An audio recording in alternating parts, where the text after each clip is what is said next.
Assalamualaikum teman-teman, saya Randy Adaha, Sekilas IT. Awas, salah colok kabel power supply. Nah, karena beberapa hari ke belakang teman saya memang mau rakit PC, banyak banget yang rakit PC, dan ada beberapa pertanyaan tentang soket power supply. Jadi saya buatan videonya aja. Kadang kalau misalkan kita mau rakit PC yang pertama atau awam banget lah pertama gitu ya, mau rakit PC bingung nih ya, kabel power supply ini tuh harus dicolokkan semuanya nggak ke motherboard. Jawaban singkatnya, nggak usah semuanya dicolokkan ke motherboard, si PC-nya masih tetap bisa nyala. Tapi ada lagi beberapa penjelasannya. Yang penting, yang pastinya ya, kabel 24 seperti ini, 24 pin ini tuh harus colok ke motherboard. Itu udah pasti ya. Dan yang keduanya, kabel untuk power CPU seperti ini. Ini udah wajib harus nyolok ke motherboard. Kalau misalkan nggak nyolok salah satunya, si PC-nya nggak nyala. Yang keduanya, kadang suka bingung perbedaan antara soket pin untuk CPU dan untuk GPU. Cara ngebedainnya gimana? Karena kalau kita salah nyolokin, ini bisa konslet, bahaya. Cara bedainnya gampang. Yang pertama, biasanya di soketnya ini tuh udah ada tertulis CPU. Berarti ini untuk yang biasanya ada di bagian atas motherboard, itu untuk power CPU. Terus untuk GPU di sini biasanya ada tulisannya PCIe. Nah, itu berarti untuk power ke GPU atau ke PGA card. Bang, kadang kenapa ya nggak ada tulisannya di power supply punya saya? Nah, cara bedainnya gimana? Cara bedainnya gampang. Yang pertama, nah ini kabel soketnya ini tuh ada 8 pin ya. Ini tuh biasanya bisa terbelah jadi 2. Kalau misalkan pembagiannya 4+4, berarti ini khusus untuk power CPU. Tapi kalau misalkan ini dibagi 2 seperti ini, pembagiannya 6+2, berarti ini untuk GPU, untuk powernya.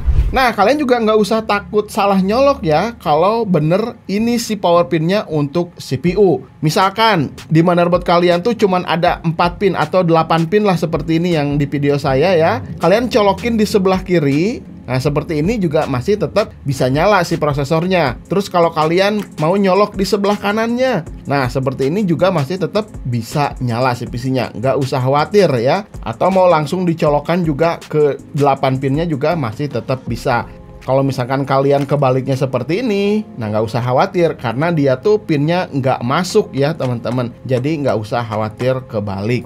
Yang penting kalian jangan sampai salah colok aja. Yang untuk PCIe kalian colokkan ke pin CPU. Sebetulnya ini memang nggak masuk juga. Cuman kalau kalian yang +6-nya ini dimasukkan ke arah sebelah kanan, ini masih tetap bisa masuk. Tapi nantinya bakalan korslet atau kebakar lah intinya. Hati-hati jangan sampai salah colok.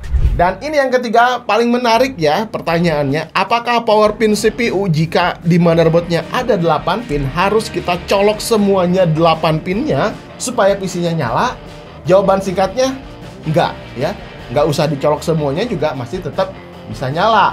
Terus ada sambungannya lagi, tergantung juga dengan prosesor yang kita pakai, butuh berapa watt untuk dayanya. Nah, ini jadi pembahasan menarik lagi. Oke, kita lihat dulu aja ya dari power pin CPU-nya ya.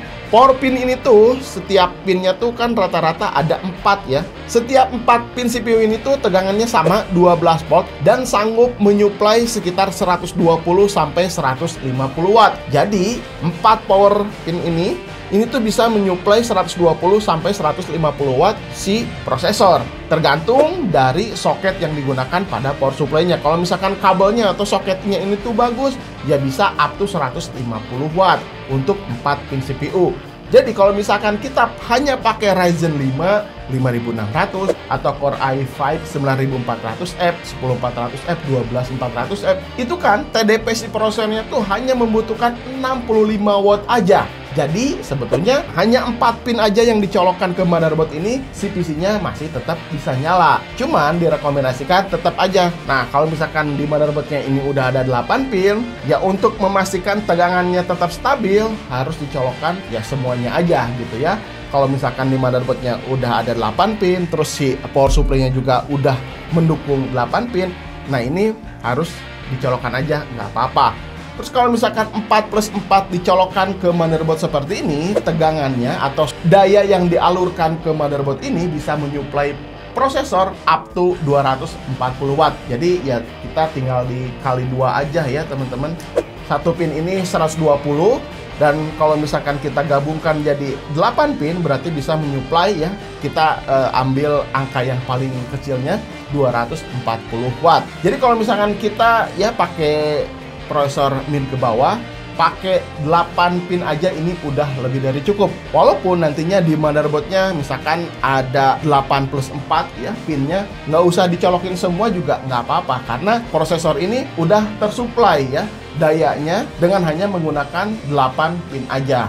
Beda lagi ceritanya kalau kita menggunakan prosesor yang bisa di overclock. Misalkan Core i9 14900K yang TDP-nya up to 235, bahkan bisa lebih ya. Si max-nya tuh bisa 280 watt gitu ya. Nah, ini wajib banget kita memasangkan minimal 8+4 ya di motherboardnya. Biasanya kalau misalkan kita pakai Core i9 14900K, nah itu tuh si motherboardnya kan pakainya yang mid ke atas, bahkan kita pakai yang high end gitu ya. Biasanya tuh udah ada 8+8. Jadi kita colokin aja 8+8 sehingga si powernya kalau misalkan 8+8 bisa menyuplai daya sampai 600 watt. Jadi kalau misalkan kalian pakai Core i9 14900K mau overclock, ini masih tetap bisa disuplai oleh si power supply-nya. Dan kembali lagi, power supply-nya juga minimal kalau misalkan pakai prosesor high end ditambah GPU yang high end, ya minimal 750 atau 850 watt ke atas ya.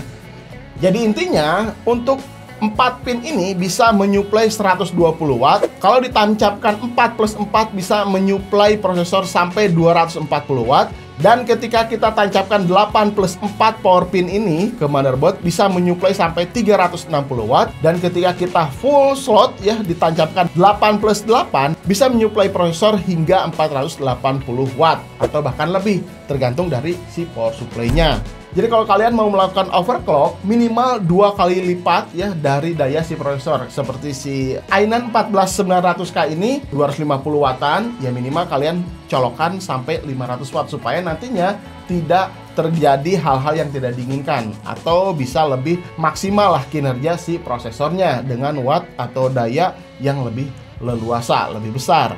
Nah, kira-kira itu sih penjelasan atau pertanyaan teman saya yang kemarin. Mudah-mudahan ini bisa terjawab ya. Jadi intinya kalian nggak usah khawatir kalau misalkan motherboard kalian cuman ada 4 aja. Biasanya di motherboard yang low end cuman ada 4 pin aja untuk si motherboardnya. Terus kita pakai Core i3 atau Core i5 itu masih tetap bisa jalan dan normal. Jadi nggak usah khawatir. Oke, gitu aja teman-teman. Mudah-mudahan video ini bisa bermanfaat. Kalau misalkan bermanfaat, bisa di-share ke teman kalian supaya nantinya tidak bingung. Gitu aja, sampai ketemu di video berikutnya. Saya Randy Adha, Sekilas IT. Assalamualaikum warahmatullahi wabarakatuh. Salam teknologi.